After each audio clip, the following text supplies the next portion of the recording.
Hello friends, Tarak concept में आपका स्वागत है। और मैं फिर आपके लिए लेकर आया हूँ एक नया टॉपिक। मैंने बताया था आपको करंट अफेयर्स तो हम आपको वीकली करवा रहे हैं और ट्राई करेंगे उसको डेली लाने का।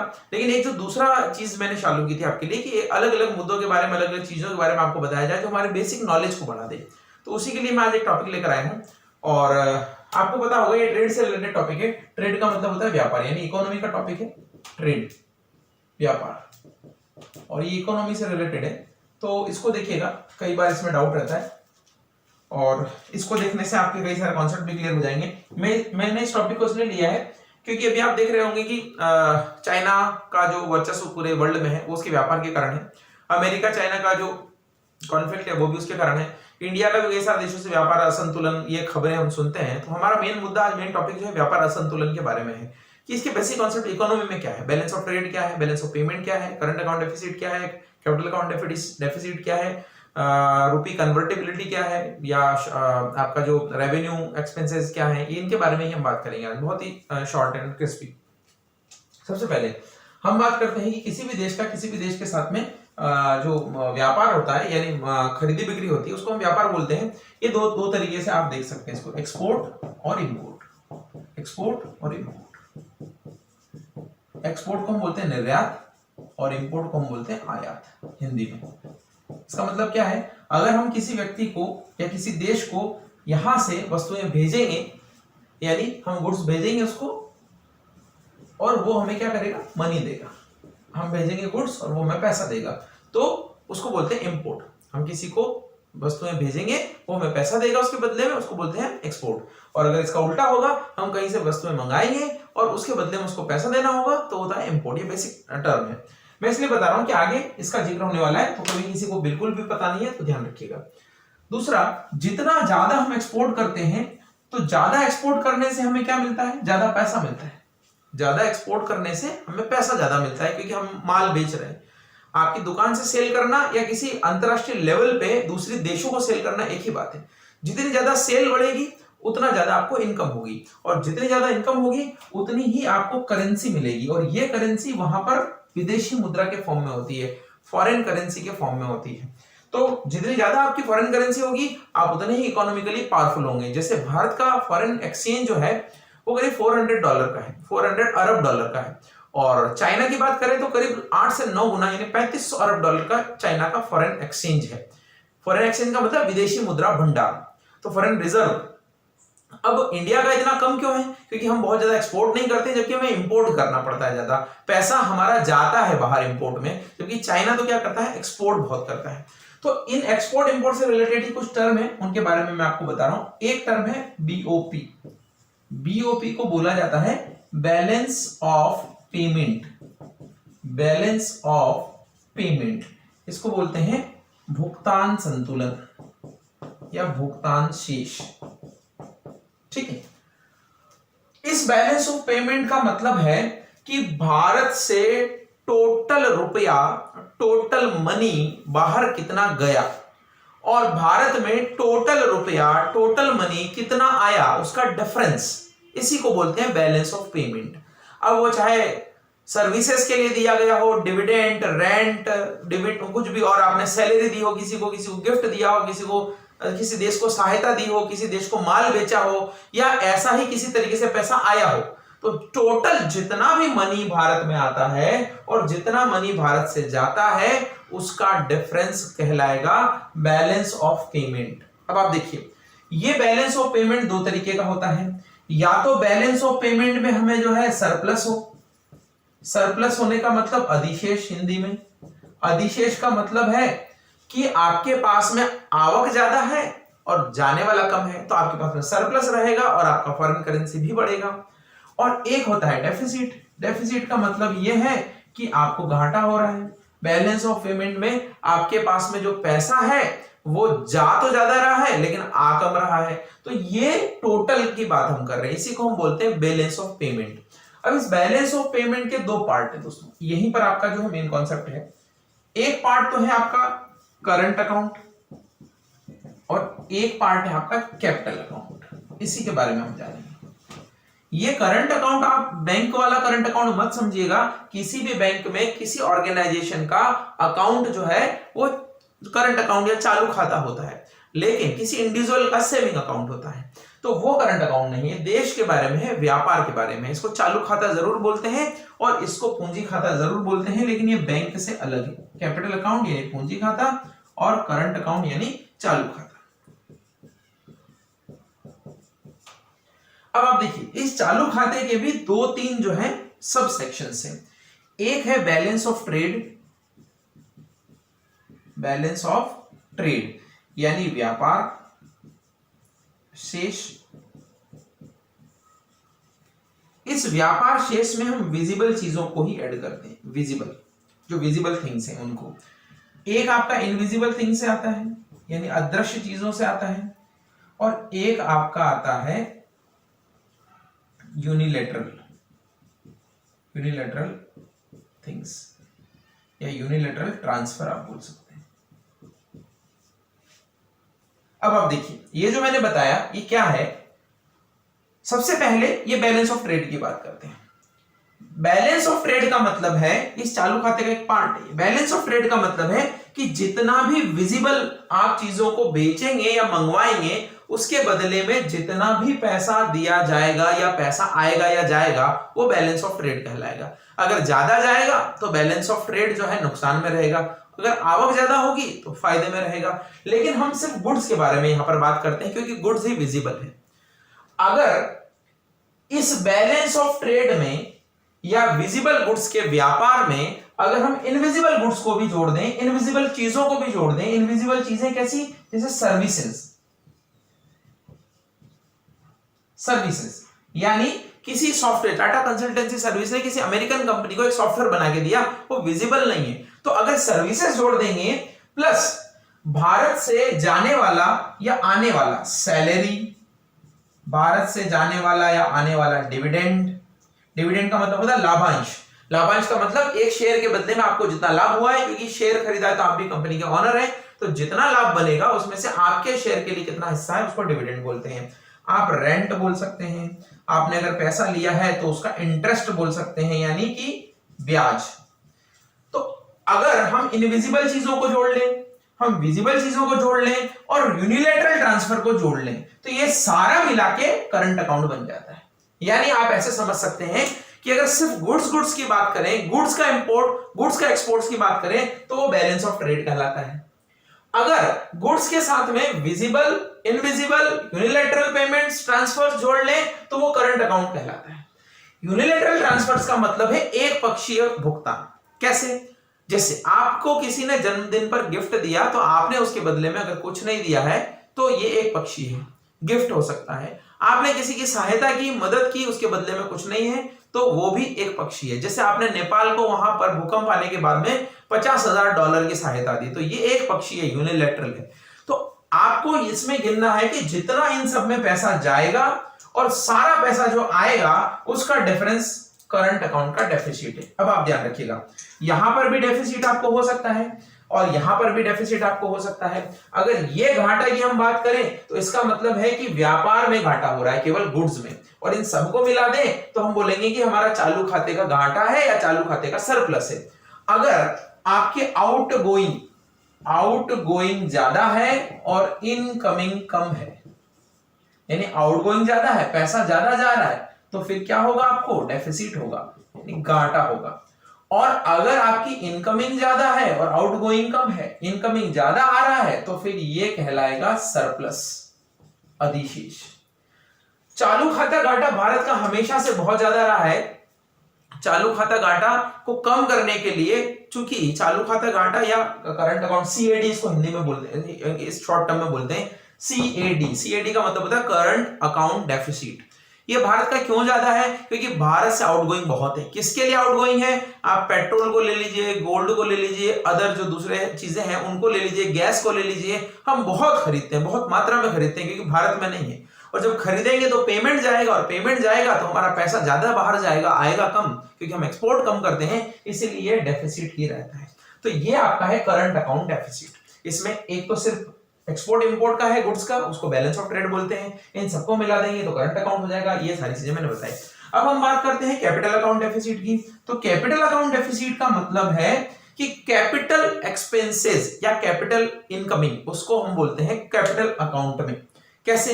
आपने कहीं पर प्रॉपर्टी खरीदी है तो वो कैपिटल इन्वेस्टमेंट है। आपने किसी देश में एफडीआई किया है यानी फॉरेन डायरेक्ट इन्वेस्टमेंट, इस टर्म को भी आज हम देख लेंगे, क्लियर हो जाएगा। आपने कहीं एफआईआई किया है, फॉरेन इंस्टीट्यूशनल इन्वेस्टमेंट। आपने किसी देश को उधार दिया है, सहायता नहीं उधार, तो इस तरीके से आपकी पूंजी बाहर जाती है और पूंजी बाहर आती है। तो अगर पूंजी की बात करें तो कैपिटल अकाउंट में आएगा, माल खरीदने बेचने की बात करें तो करंट अकाउंट में आएगा, और इन दोनों को मिला दें तो यह कहलाएगा बैलेंस ऑफ पेमेंट। यानी इन दोनों अकाउंट में पैसा ज्यादा गया, आया कम तो लॉस, अगर आया और गया कम तो प्रॉफिट। तो ये आपका पूरा इकोनॉमी का बैलेंस ऑफ पेमेंट कहलाता है, जिसमें करंट अकाउंट, कैपिटल अकाउंट और करंट अकाउंट में भी बैलेंस ऑफ ट्रेड ये सारे शामिल है।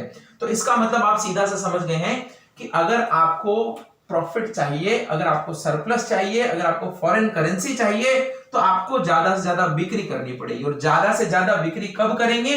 जब आपके पास में कई सारी चीजें होगी जो वर्ल्ड में डिमांड पर होंगी, प्लस वर्ल्ड में डिमांड पर होने के अलावा आपके पास में घरेलू कंजम्पशन कम होगा। जैसे दूध में इंडिया नंबर 1 है प्रोडक्शन में, लेकिन हम खुद ही यहां पर सारा खत्म कर जाते हैं। इवन पर पर्सन को केवल 250 ग्राम दूध ही डेली का एवरेज आता है, जबकि न्यूजीलैंड एक छोटी कंट्री है, वहां पर कम प्रोडक्शन है, उसके बावजूद डेयरी प्रोडक्ट्स में न्यूजीलैंड जो है टॉप पर है।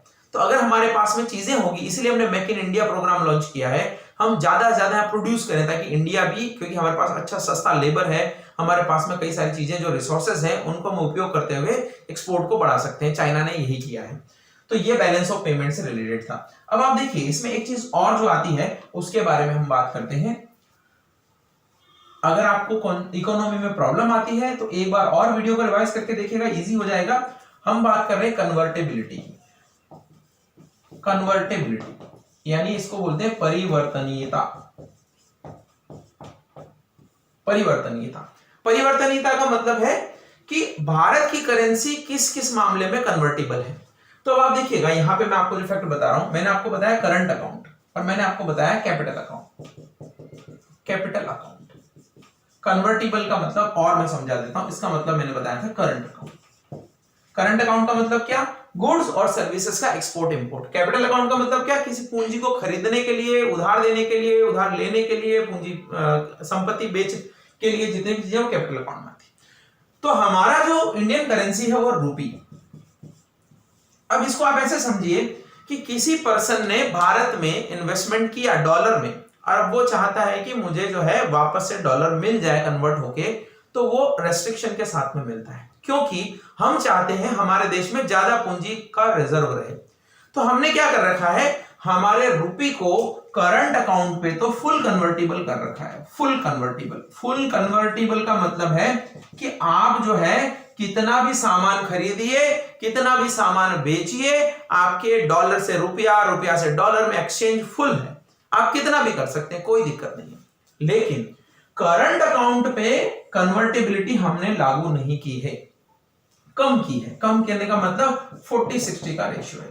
40-60 का मतलब यह है कि अगर कोई व्यक्ति 100 रुपया भारत में लेके आया और अगर वो इमीडिएट वापस ले जाना चाहता है तो उसको 40 का ही कन्वर्जन मिलेगा, 60 का नहीं मिलेगा।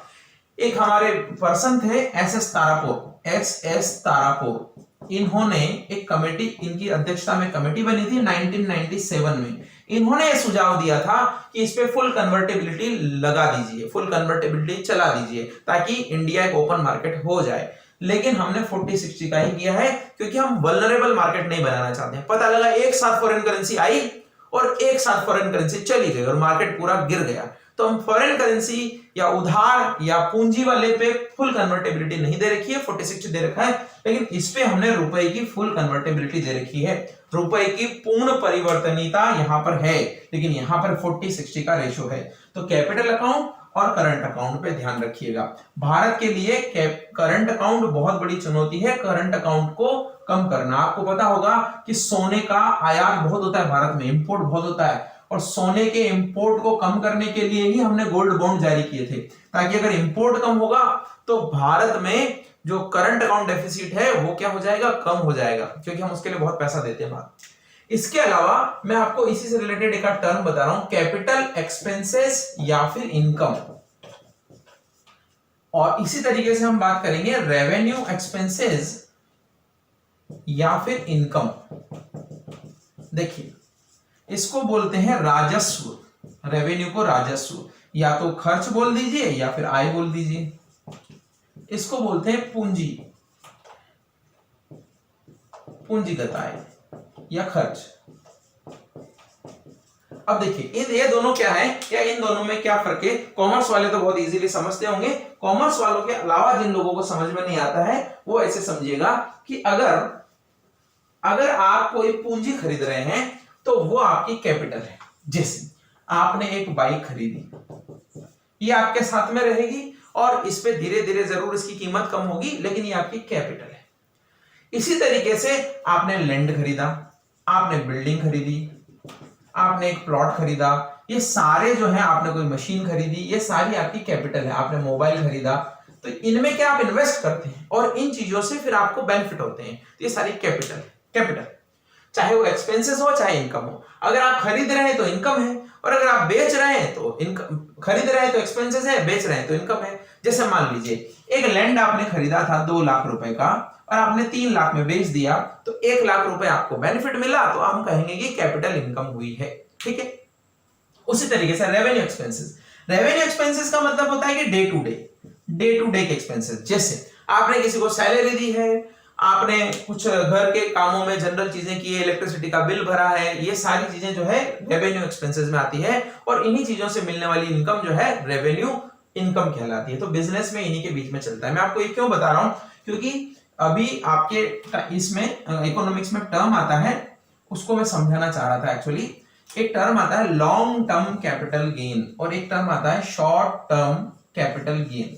Long term capital gain, short term capital gain, ये क्या है? देखिए, आपको ये तो पता लग गया कि कैपिटल का मतलब होता है कि कोई स्थायी संपत्ति में निवेश करना या स्थायी संपत्ति को बेचना। अब सरकार क्या है, हमसे टैक्स लेती है। कैसे? या तो वो लॉन्ग टर्म कैपिटल गेन लेगी या शॉर्ट टर्म कैपिटल गेन लेगी, अगर आपने किसी प्रॉपर्टी को खरीदने से प्रॉफिट कमाया है तो। लेकिन ये लॉन्ग टर्म कैसे होगा, शॉर्ट टर्म कैसे होगा, टैक्स की रेट क्या होगी, उसके बारे में बात करते हैं। अगर आपने कोई चीज, कोई असेट 24 महीने तक अपने पास रखी है और फिर बेची है, तो लॉन्ग टर्म कैपिटल गेन की बात होगी। अगर आपने कोई असेट या कोई संपत्ति 24 से कम महीने अपने पास रख के बेच दी है, यानी आपने 2020 को खरीदी थी जनवरी में, 20 पूरा रखा, 21 पूरा रखा और 22 में बेची आपने, 2 साल प्लस में, 24 महीने में, तो लॉन्ग टर्म कैपिटल गेन लगेगा। और अगर 24 महीने से कम में 10 महीने, 5 महीने, 15 महीने में ही बेच दिए, तो कौन सा लगेगा? शॉर्ट टर्म कैपिटल गेन लगेगा। शॉर्ट टर्म कैपिटल गेन पे तो वही टैक्स एप्लीकेबल होगा जो आपकी इनकम का है। अगर आपकी इनकम पे 10% टैक्स लग रहा है तो शॉर्ट टर्म पे भी 10 लगेगा। अगर आपकी इनकम पे 20% टैक्स लग रहा है तो आपकी शॉर्ट टर्म कैपिटल गेन पे 20% लगेगा। और यहां पर 20% टैक्स एप्लीकेबल है। जैसे मैंने बताया, किसी लैंड को आपने 5 लाख रुपए में खरीदा और आपने 10 लाख में बेच दिया, या मैं कहूं 8 लाख में बेच दिया, तो आपको 3 लाख का क्या हुआ? गेन। अगर ये गेन 24 महीने बाद हुआ है, 24 महीने अपने पास रख के बेचा है, तो वो लॉन्ग टर्म होगा। 24 महीने से कम में बेच दिया है तो वो शॉर्ट टर्म होगा। और अगर शॉर्ट टर्म होगा तो आपकी इनकम के हिसाब से उसमें टैक्स लगेगा, और अगर लॉन्ग टर्म होगा तो उस पे तो फिक्स आपका टैक्स लगेगा ही लगेगा। कौन सा लगेगा? वो लगेगा 20%। और ये वाला 10 और 20 कुछ भी हो सकता है, 30 भी हो सकता है। तो ये लॉन्ग टर्म और शॉर्ट टर्म कैपिटल गेन के बारे में हमने बात की। चूंकि हम कैपिटल की बात कर रहे थे तो मैंने ये आपके बारे में बताया। एक और लास्ट चीज मैं आपको जो मैंने बताया था अभी बता देता हूं। एक आप नाम सुनते हैं एफडीआई और एक आप सुनते हैं एफआईआई। इसमें क्या डिफरेंस है? देखिए, एफडीआई को हम बोलते हैं foreign direct investment, foreign direct investment. इसको बोलते हैं विदेशी प्रत्यक्ष निवेश,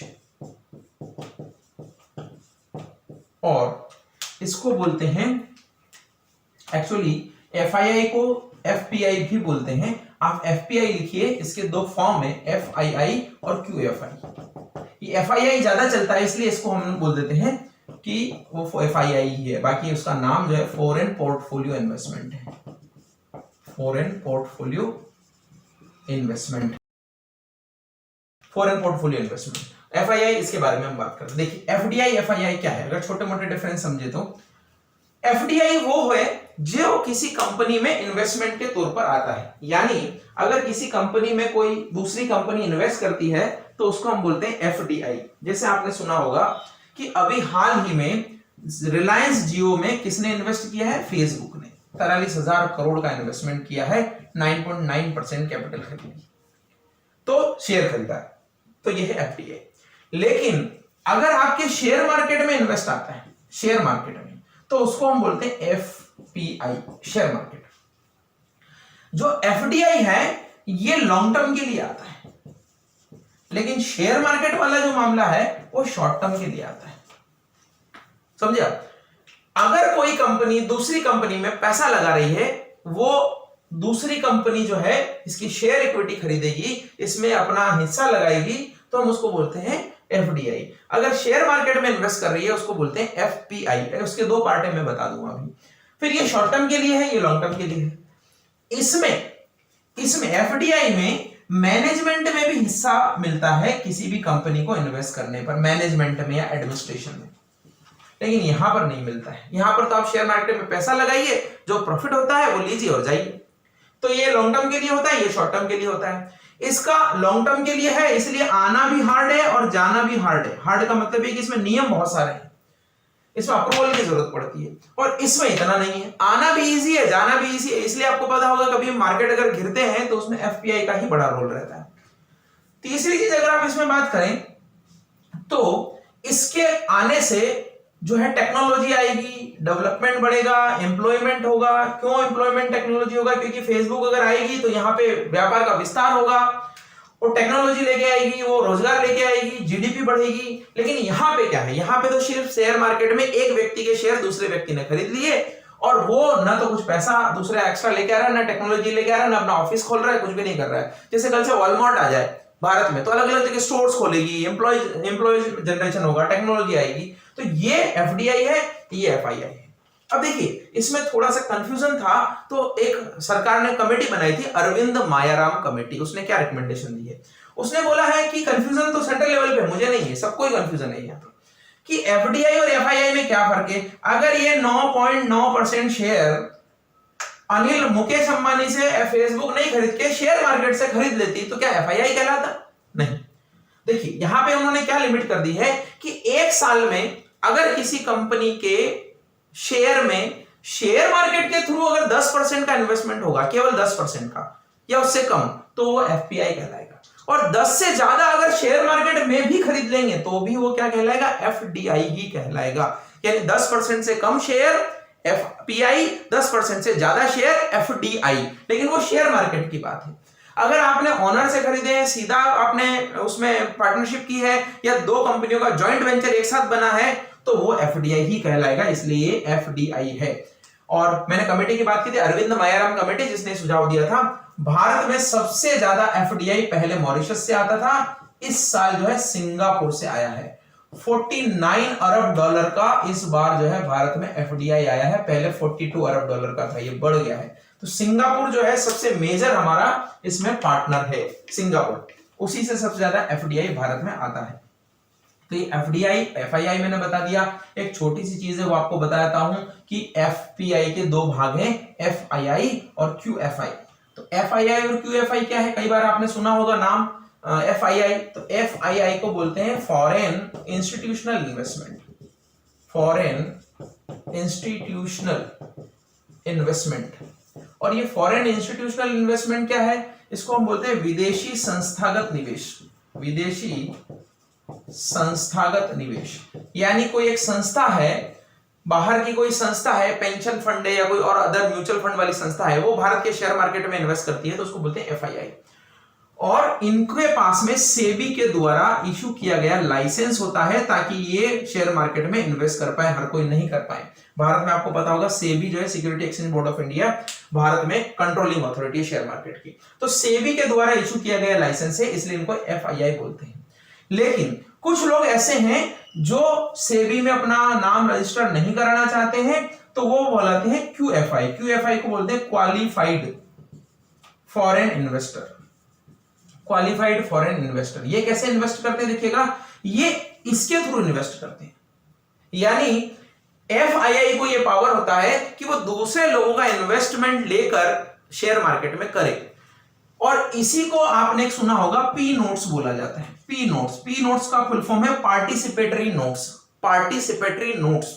तो QFI पार्टिसिपेटरी नोट्स के थ्रू FII के माध्यम से शेयर मार्केट में इन्वेस्ट करते हैं। इस पर हालांकि काफी रोक लगी है, क्योंकि FII जब इनसे पैसा लेते हैं तो इनकी KYC मेंटेन नहीं करते हैं, इसीलिए QFI का इन्वेस्टमेंट तो कम ही होता है, मैक्सिमम इन्वेस्टमेंट इसी का होता है, इसलिए कई बार FII ही चर्चा में रहता है। तो QFI क्वालिफाइड फॉरेन इन्वेस्टर है जो नियमों से क्वालिफाई होंगे, इनके द्वारा बनाए गए नियमों से, तो पी नोट्स के थ्रू इन्वेस्टमेंट करेंगे शेयर मार्केट में। तो ये काफी सारी चीजें मैंने कॉन्सेप्ट बताए आपको, और इतनी सारी चीजें जो मैंने बताई हैं उसको आप रिवाइज करिएगा। और ये सीखने के लिए मुझे लगता है कि आपको थोड़ा पेशेंस रखना पड़ेगा, क्योंकि ये ऐसी टर्मिनोलॉजी है जो क्लास में समझाने में भी इशू आता है, तो ऑनलाइन में तो आप मेरे सामने भी नहीं है, मुझे आपके हाव भाव भी पता नहीं लग रहे कि किसको समझ में आ रहा है किसको नहीं आ रहा है। तो अगर ऐसा कोई डाउट हो तो कमेंट बॉक्स में जरूर करिएगा। आते हैं आपकी नेक्स्ट क्लास लेकर। Thank you so much.